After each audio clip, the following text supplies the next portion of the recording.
करे के बासे कला पियऊ रात भर में। प्रमोद प्रेमी जी के केहू बा दीवाना नहीं हर के फिल्म का ये गाना है। क्या भाव है गाने में? करे के बासे कला पियऊ रात भर में, करे के बासे कला पियऊ रात भर में, कि हम त रहब ना ए सैया हो,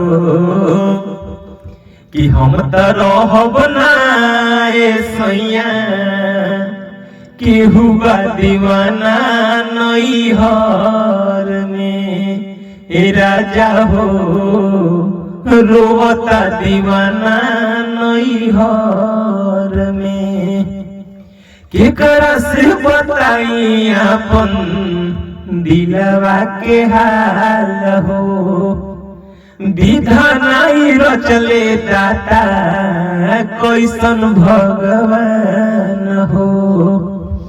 केकरा से कही हम दिलवा के हाल हो, दुखाई दिले कैसन हमके भगवान हो।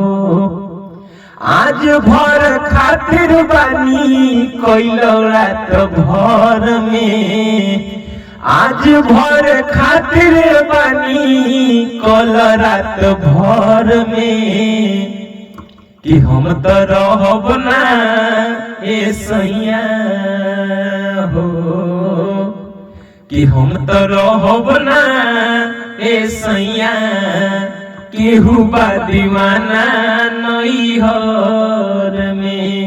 हे राजा हो रोवता दीवाना नैहर में, करे के बाजे कला पिया रात भर में, करे के बाजे कला पिया रात भर में, कि हम त रहब ना ए सैया, केहू बा दीवाना नैहर में, कि हम त रहब ना ए सैया,